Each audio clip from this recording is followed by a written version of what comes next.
Sardinia pense que Fatima est instable et dangereuse. Il conseille à Solange d'arrêter de s'obséder sur elle et de parler directement à Afonso.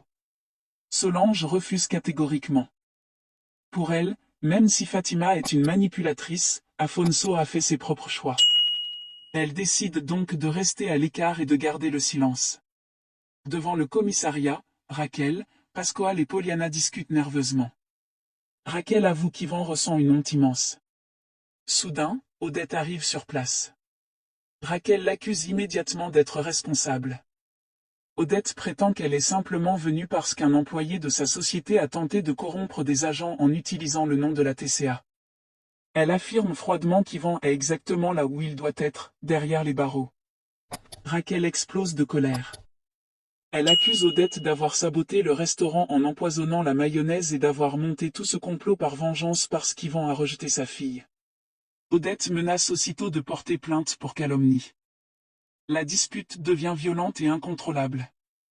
Raquel insulte Odette, mais Pasquale intervient et l'oblige à partir pour éviter que la situation ne dégénère encore plus. Plus tard, Bartholoméo, Eunice et Raquel discutent de la situation. Bartholoméo affirme avoir trouvé le meilleur avocat possible pour sortir Yvan de prison. Raquel tente de la rassurer en promettant qu'ils feront tout pour sauver Yvan. Bartholoméo reste persuadé qu'Odette a organisé un piège contre son fils. La nouvelle finit par atteindre Leila, qui pense immédiatement à Bruno en imaginant l'impact que cette révélation aura sur lui lorsqu'il apprendra que son père est en prison. Elle décide aussitôt d'aller le chercher pour le protéger. Leila explique ensuite à Marco Aurelio que Bruno est profondément bouleversé.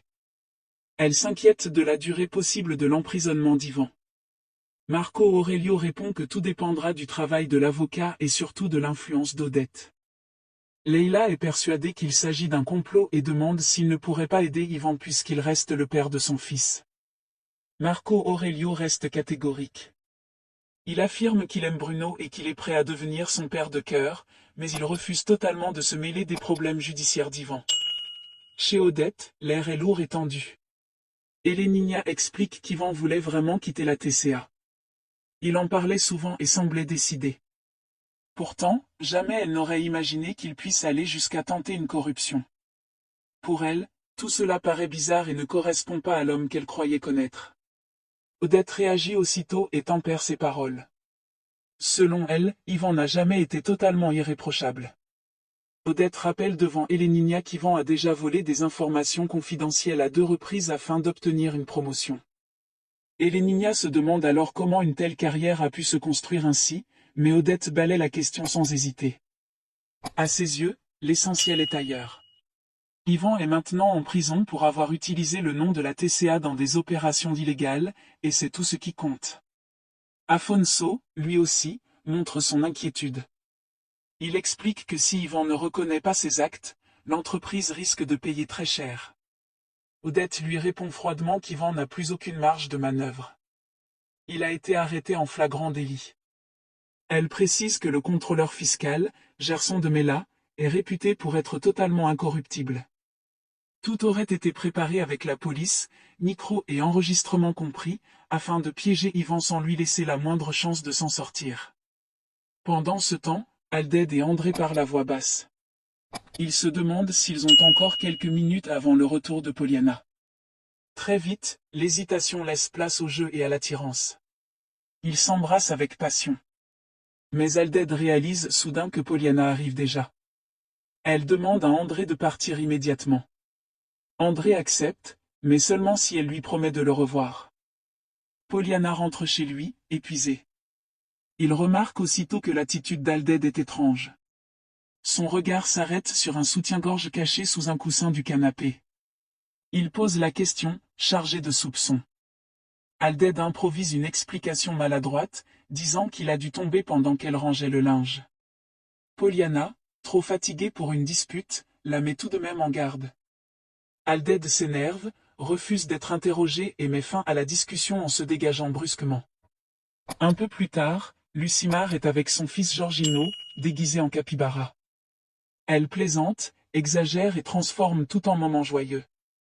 Giorgino s'inquiète du prix du costume. Lucimar le rassure aussitôt et affirme qu'elle a obtenu une énorme réduction. Elle se trompe même dans ses calculs, mais insiste pour détourner l'attention de l'argent. Pour elle, le plus important est que son fils apprenne la chorégraphie et s'amuse. Elle l'encourage avec énergie, persuadée que ce déguisement est une vraie bénédiction. Chez Consuelo et Jarbas, une dispute éclate. Consuelo reproche à son mari son manque d'attention. Jarbas, absorbé par ses puzzles, le football et la routine, ne comprend d'abord pas ce qu'elle lui reproche. Consuelo finit par exploser. Elle lui explique qu'un mariage ne peut pas survivre sans affection, sans romantisme et sans gestes tendres. Jarbas panique à l'idée de la perdre. Il lui avoue son amour, reconnaît ses erreurs et promet de changer. Il jure qu'il va la reconquérir chaque jour et qu'elle est la chose la plus importante de sa vie. Touché, Consuelo accepte ses excuses et laisse la porte ouverte à une réconciliation sincère. Plus tard, Heleninia parle avec Afonso. Elle n'arrive toujours pas à croire qu'Ivan soit en prison. Tout lui semble confus et illogique. De son côté, Alded discute avec Raquel.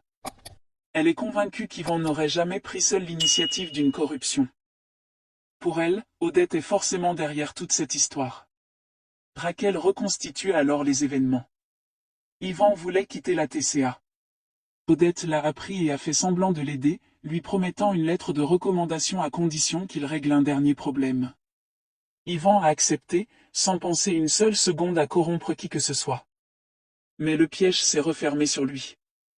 L'avocat annonce ensuite le montant de la caution. Elle dépasse les 100 000 reais. La somme est énorme. Sans hésiter, Alded propose de prêter l'argent pour faire sortir Ivan de prison. Raquel réagit d'abord avec colère, puis murmure un simple merci, incapable de cacher son émotion. Le lendemain matin, chez Consuelo et Jarbas, l'ambiance a complètement changé. Jarbas a préparé un immense petit déjeuner. La table est magnifique.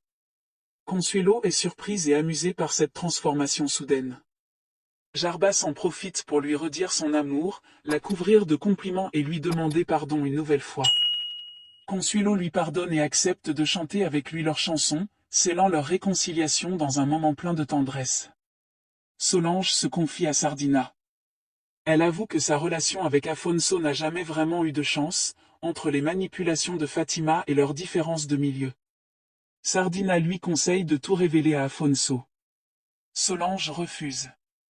Elle ne veut ni détruire la vie de Fatima ni compliquer davantage la sienne. Elle souhaite vivre sa grossesse en paix et refuse de déclencher une chaîne de révélations dangereuses. Mais Sardina ne s'arrête pas là. Il demande à voir Afonso immédiatement. Face à lui, il est direct.